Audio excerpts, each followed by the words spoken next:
Welcome to Used Car News Podcast. Used Car News is your top source for fast and reliable news that car dealers can rely on for this evolving industry. Here are this month's top stories. NIADA honors industry's best. Speaker challenges dealers to manage staff better. NIADA Education Director gives used market update. But first, we'll hear from Jack Carter from Turn and Burn Motors, the National Quality Dealer of the Year. Okay, welcome everyone to the Used Car News Podcast. I'm your host, Jeff Bellant, and today we have with us Jack Carter, the National Quality Dealer of the Year, just recently awarded from Conyers, Georgia, Turn and Burn Motors. Right, Jack? Yes, sir. How are you? Good. Hey, welcome and congratulations on a big award. It was great. I always enjoy those events. Thank you very much. It's a very special time for me. Excellent. Yeah, I don't even know if you remember. I interviewed you a few years ago. I remember meeting you at the NIDA's opening reception, one of those outdoor parties. And I can't remember if I interviewed you then or later, but it's been a while. So it was great to hear your name called because I said, hey, I know that guy. Yeah, man, I remember that. I've been to quite a few of those NIDA events. It's always a good time. Excellent. Okay, so let's start out, though, before we get into the award, let's start out from the beginning. Again, you're owner of Turn and Burn Motors in Conyers, Georgia, and you're a buy here, pay here dealer, correct? Yeah, we do a little bit of we're a bit of a hybrid dealership. We do a little bit of retail, a little bit of cash, and but we are primarily buy here, pay here. Yes, sir. Boy, that's a challenge. It is interesting, though, to say that because I've noticed now from the time I started covering years and years ago that the NIDA now is, almost split with buy here, pay here and retail. So that it's saying a lot about, just the changes in the market and whatnot. For you, why buy here, pay here? I think just the demand, there's a large group of people out there that need in-house financing. And I think just recognizing that the demand is there is what kind of pushed me that way. Somebody that's going to buy a new car or a really late model car has good credit can go to, the franchise stores and they generally do. So, to survive as an independent, I tried to provide what I thought was most demanded. And it just, to be honest with you, I wish I could tell you I had this grand plan and I knew how all this was going to work. And I sat down and had this big business strategy, but I didn't. I mean, the truth is that's just what walked in the door is the demand for in-house financing. And we kind of just, morphed to meet that need. But hey, the problem is some people don't do that. The entrepreneur, the dealer doesn't go where the demand is. He tries to grab a customer that maybe isn't going to come to his dealership. So you really got to react to what's in the market at the time. I think so. I think and that's probably, I think that's a large reason why we're kind of a hybrid dealer. Why we do cash and retail and buy here, pay here is we just kind of, I feel like the market's tough and you better put deals together any way you can. Right. Yeah. So that's kind of my approach. And it's a challenging segment, the buy here, pay here, because it's all about, as they say, it's not about selling, it's about the collecting. What has been your strategy or your philosophy in that? Because that could be a tricky thing. You need your cash flow, but you also don't want to turn off your customers and come off as the jerk. How do you balance that? Man, I think there's several key components. Collections is real easy if your underwriting's good. There you go, yeah. And collections are real easy if your car is good. So you combine a good car and a good person and you can just about turn the lights off with collections. We struggle to collect when we miss somewhere, when we miss something underwriting or we try to put somebody in a car that is not performing like the customer needs it to. That's when collecting gets really difficult.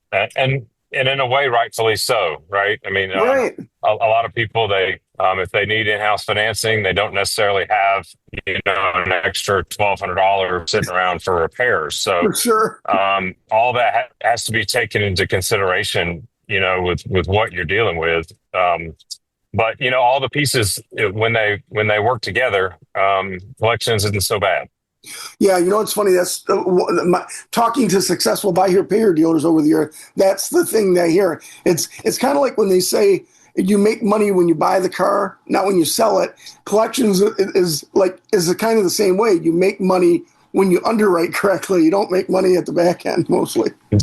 That's exactly right. And I still think I love that old saying that you make the money when you buy the car, because it is true. It still holds true. And you do make the money when you buy the car, but it just needs to be a good car that'll run the note. And that saying has also been around forever. And it's the truth. You can't put them in a car that's not going to last.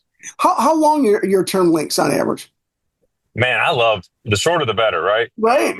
I love a 28 to 32 month term, and I think we try not to exceed 32 or so. But that's fantastic. Yeah, we try to coach the customer into the shorter the better, and it's true. The shorter it is, the less interest they pay, and the sooner they can have the title in their hand, and the shorter we have to service the account. So we definitely look to get to a break even point as fast as possible and get a good down payment and keep a term short, and all that is key. Yeah. And I was going to say, I know that back in the past, we're talking 20 years ago, you'd have you don't want to go over 24 months. Of course, now that's easy to say when the cost of the car and all this other stuff is away. But to keep it shorter like that, when you hear buy your payer guys going 48 months, it's like, oh my goodness, I don't know how you do that. You end up probably doing a lot of repairs when you have to do that. Yeah, I think a long contract like that requires a lot more servicing. It requires that the customer is not somebody that drives excessively. Yes. I mean, man, there's just so many components and so many things to go wrong. I think what's the average time that a customer is going to be in a buy here, pay here car? 24 months, right? I think that's the average. Yeah. So, stretching it out further than that, you're just creating receivables that aren't ever really going to see their way through. For sure. Excellent. Now you, obviously, so you've been successful. You were started in 2013, correct? September 2012. Yes, sir. Awesome. And so now, okay, let's go forward to some of the awards. Now, for people who don't know, you're in Georgia, so you belong to the Georgia Independent Automobile Dealers Association, which is a state affiliate of the national group. And so in order for somebody to win the National Quality Dealer Award, they got to win the state. So, and you're in a state that's, I remember Paul John was executive director back in the day, and they prided themselves on winning all these Crystal Eagle Awards because they were building membership forever. So you're not just in a state that has 12 members, you got a lot of competition in Georgia. What was it about? There's a lot of dealers in Georgia for sure. What was it about that made you decide to enter into this competition at the state level in the first place? Man, I really didn't even mean to enter it, to be honest with you. Right. It wasn't, none of this was on purpose. I know sometimes it's like a staff member or manager or somebody nominates you. Yeah, you get, there's nominating committees, but I mean, really the GIEVA means so much to me. It's just really, man, it almost makes me emotional. It's just that's home to me. Georgia's my home, and the state association means so much. And I think that, I think it's just true outside of the industry and anything you're doing in life. When you pour in, you know what I mean? Your cup fills up and you get back in so many ways. So I just felt like when I volunteered and showed up at the state association and at the meetings, I learned so much. I met so many people, my elders that were, guys that have been doing it 15, 20 years longer than me, that they were they were kind, and it's almost like they seeked people to help, and they pulled me in, man. And once I was receiving all that help, all I wanted to do is give help back, and because how that feels. Yeah. You know how it feels on the other side. Man. Yeah. It's just food for the soul, right? It's the fuel to just be a part of it and work hard. And it's amazing how being involved in the association just propels you to be better. You're around those guys that have been doing it a long time, and they've been doing right they were doing right by people before they were reviews. Yes, right. When it was truly word of mouth, and just becoming associated with those people just really made me just want to be better and do better and work harder. And man, I just love my state association so much. And the people there have just been wonderful. And so many of them have now turned into dear friends. Excellent. It's just been a wonderful experience for me being a part of the state association. So this is great. So you end up, and for people who don't know, and I urge dealers who are part of the NIADA, if you're not part of an association in your state, please get involved. If you're not part of NIDA, that kind of comes with it. It's a way, it's not just promoting your dealership, it's promoting the industry. You guys get a lot of bad stories. People in the media, we will end up reporting all the bad stuff. You want them to report good stuff. You want to share it. And you guys, these quality dealers at the state level, national level, it's where they put a spotlight on the volunteer work you guys do, this work you do in the community, and that's part of the award. That it's not just the guy who sells the most cars; it's the guy or gal who gives the most back, like what you were saying. So when you won that Georgia award, what was that like? Man, I can't tell you. As a young man, I was not a standout in any way. I mean, I didn't do good in school. I didn't go to college. I never received any recognition. I didn't deserve any recognition because I never accomplished anything. And so I'm not accustomed to getting any type of awards whatsoever. Well, that's great. And I know, right? And then so I just found this. I just love the car business so much. I just love being a car dealer. I love it. I can't tell you how much I just want to get up in the morning and go to the auction and buy cars and just be around cars and look at cars and have my thumb on the value and just be in that competitive environment. And just winning at the state level was very special. Working my way through the board and through the executive board and being the president of the association was very special. Winning the award, it was one of the first times in my life where I felt recognized by my peers. And I don't really think I was ever seeking that. But once it happened, it was like, man, this really means something. That means that means people were really talking positively about you, in your absence. And that's a great point, that it does mean more coming from your peers. It means everything. What it takes, they understand more than anybody. Everything. It's everything. And, it was just so incredibly special to me. And then I just wrote it. I wrote off the national thing because I have been present and seen my friends win and peers win at the national level. I've been to that lunch and been to that dinner and saw those guys up there. And what an amazing group of people. For sure. God, that would be honest with you, man. It kind of makes me emotional now, just kind of reliving it. And I just didn't think I fit in with that. I'm not sure that I belong in that group, man. And all you guys say that, that's great. It's probably why, that's probably what made you be one of those guys, because those guys don't think like that. And that's the response I get when I say that. But I tell you, man, that's the genuine feeling is I just didn't. And, we were at the dealership to fill out this book and complete this statement and get these letters from these people. And I was like, I'm not messing with that. We've got bills. We've got all these cars to sell. We've got customers and the phone's ringing and we've got, people to get back to and steps to look at and the shop's busy. And I can't tell you, I didn't focus on it at all. Matter of fact, I was convinced it was a waste of time. Oh my gosh. I didn't, we don't have I don't have an orphanage in Uganda, Some of the guys that have won this award have just been saints, the popes even. And it just seems like, gods of the business. And I just didn't think we had a shot at it. And in the background, my staff, I've got a marketing manager that just deserves all the credit. She put it together, and her and my wife, Catherine, they really worked on it. And if it weren't for them, I probably wouldn't have won it. But that's usually the way it is too. Yeah. I think that's the way it is. But man, I tell you what, something we really like doing is giving back to the community. And I think that's the most powerful form of marketing and advertising that we all have, and we got to where we've given away a good bit of cars. I don't remember exactly how many, and it's not a lot, but maybe 6-7 cars we've just given away to people. And we kind of got known for that in our community. And I think that and just helping folks and all the time, just trying to help other dealers. And I help all the dealers in my surrounding area, and the time in the associations, I guess just all that combined is what led to it.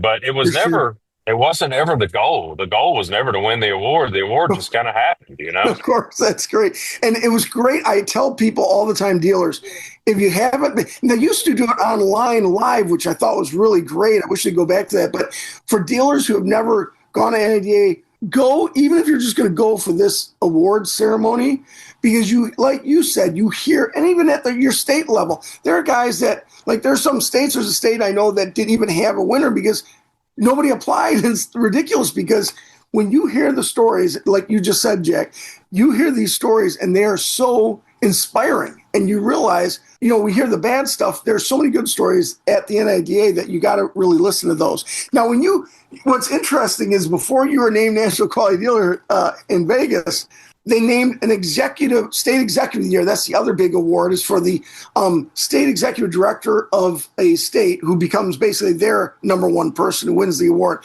Who won that award there, Jack? You know who won that award? Man, Amy Bennett has just been a phenomenal What state is she figure from? in my life. What Georgia. state is she from? That's what I'm saying. That's right. That's what What I'm saying. do you mean?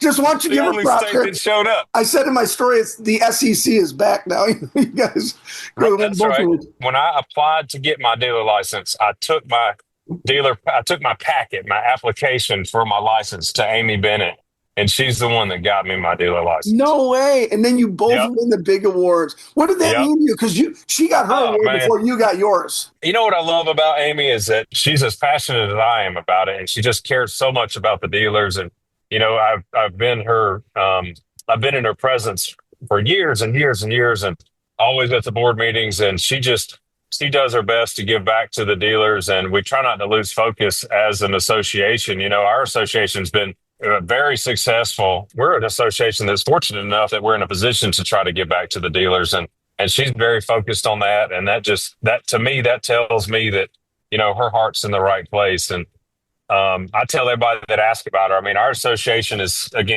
done and is doing very well. For sure. And she still does things like, if you go to the office in Georgia, the GIDA, the refrigerator's stocked with off-brand soda. and that's Amy Bennett. I gotcha. And that's how hard she works, and that's how much she cares about the members' money. Yes. And she saves it everywhere she can, and she's just as frugal. Man, she's who you would want looking after your money. And very good. I just love that about her.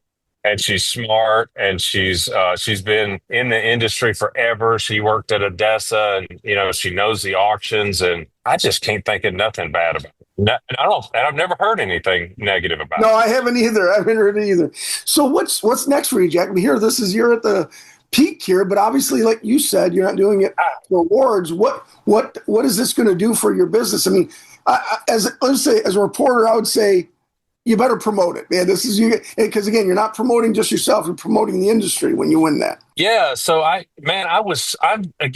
Jeff, I just was so unprepared. I don't know how you prepare, but I was unprepared. I mean, Jeff Martin kept saying, he didn't. To his credit, he knew who won this, and I asked him. I was like, Jeff, did you know? He's like, of course I did. We have to, we have to make we make the ring, we make the pin, we make the award, we do all. Of course I knew. And I talked to him pretty regular, and and he kept telling me, he's like, man, prepare a speech, you need to prepare. And I didn't even prepare. I prepared nothing. I mean, I was certain, man, that's something I just keep going back to. And you touched on it, dealers don't apply. There's so many good dealers. I mean, there really are so many good dealers that we don't know their name. We don't know who they are. It's not associated. And so that's part of why I just feel like, damn, out of all these folks, they pick little old me. I just feel like there's got to be more deserving. But and so a guy named Otto Hahn, who I have just come to adore. Yeah, we're in Michigan, so we know Otto very well. Yeah. What an amazing man. Golly, he's just and he comes from a mechanical background. He said, man, you better promote this. You got to promote, you need to make t-shirts and signs on your door and put it on your website. And we're gonna. I mean, this is, something that my mama said to me. She's like, man, they can't take that away from you. That's right. I will be the national quality dealer until they put me in the ground. Yeah, next year when you go to that convention, they're going to have your picture up there with all the other winners. I can't believe that. I've been staring at that wall my whole, ever since I've been going. I've been looking at that wall thinking, look at these guys. And I don't know, man. They put me on that wall, and I'm just, I can't believe it. And so we're going to promote it. We've been, we talked to our marketing lady, and Otto sent me pictures of his front door that's got the sign on it. Yes. I found myself talking to people in the industry that maybe don't know it or, don't know anything about it, or, friends down the road that maybe are unaware. I'm not saying nothing, man. I don't want to talk about myself like that, No, but you want to talk about the award. To me, I would tell people, pitch it like it's an industry award, that you're really representing the industry. And like you said, man, when you talk about all the dealers, I don't want to toot my own horn. When I talk to somebody, I want them to tell me what they got going on. I don't want to just talk about me. You know what I mean? Sometimes you guys are like military vets, so the same way, like they do all this good stuff and nobody wants to talk about it. But I think of it as an industry promotion more of a Jack Carter promotion. I think you're right about that, and I think that's solid advice. I should do that. Well, Jack, I'll get over it soon enough. But yes, yeah, exactly. It goes by fast, right? But like you said, they can't take it away. That'll be forever. Jack Carter, it's great to have you on the podcast. I appreciate you talking a little bit. It's really good to have. I don't think we've had Otto on, but we haven't had anybody really talk about the experience of winning National Quality Dealer and the State Quality Dealer and what it means to them. And I really hope that dealers listening to this will get involved. A lot of you guys are involved, but you don't participate in these type of contests. And again, I say it's good for the industry, and you will get a lot out of it. Just like Jack, you're saying you got a lot out of it. What would you say? Just an ending here. Man, it's just this has been the most humbling time of my entire life. I think it just gives me even more reason to try to do more, to just try to give back to more. It really pushes me harder. I mean, I do hear from dealers all the time. I talked to a young man yesterday who I've got utmost respect for, that called me and said, "Hey, man, I'm getting my dealer license." And I was like, yes. Anything you need, you call me along the way. If you need to know who to call for insurance or for bond or, for at the tag office, just call me. And I talk to a young man in McDonough pretty often, a neighbor in town. And man, it just pushes me to really want to help other dealers in my area. And I just know in my heart that won't cost me a penny. It won't take any business from me whatsoever to try to help these guys that are just a little bit further behind a lot in their path to becoming a dealer or as a dealer than I am. I feel like I just need to help them as much as I can. Ladies and gentlemen, it's Pearls of Wisdom from Jack Carter of Turn and Burn Motors in Conyers, Georgia, and your 2025 National Quality Dealer. I appreciate your time, Jack. Thanks a lot for opening up to us about what you've gone through, and I wish you luck, and I'll be seeing you either at next year's NIADA or another thing on the road. Yes, sir. Thank you for the opportunity. Thanks for having me. Folks, thank you for listening in on the Used Car News Podcast. At the 2025 NIADA Convention in Las Vegas, Georgia shined as Jack Carter of Turn and Burn Motors won National Quality Dealer of the Year, and Amy Bennett, Executive Director of the Georgia Independent Automobile Dealers Association, was named AEC Executive Director of the Year. Carter was praised for his community-focused dealership, while Bennett credited her success to Georgia's strong association. The event also featured a $10,000 scholarship awarded to Northwood University student Adam Moole, recognizing his excellence in automotive marketing. Additionally, a charity car auction raised $25,500 for the NIADA Foundation, supporting disaster relief and scholarships.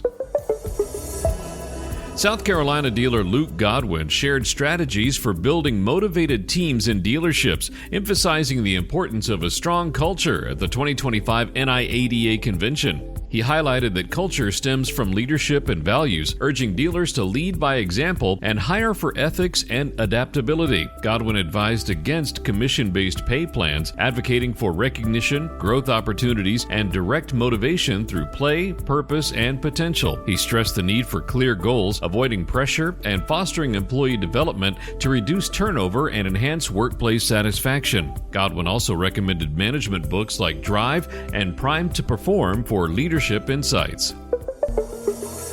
Brent Carmichael highlighted a 16% rise in retail used car sales year to date, with gross profit per vehicle up 2% to $1,921 and F&I profits increasing 17% to $1,525. Mid-level cars showed better back-end earnings, while buy here, pay here dealers saw flat volume, focusing on higher quality underwriting and selective deals. Reconditioning costs rose 9% to $1,440 due to higher parts and labor costs. Mark Strand from Cox Automotive noted improved dealer sentiment in Q2 with concerns over tariffs easing and economic sentiment rising to 52%. However, uncertainty remains due to affordability challenges, interest rates, and inventory constraints.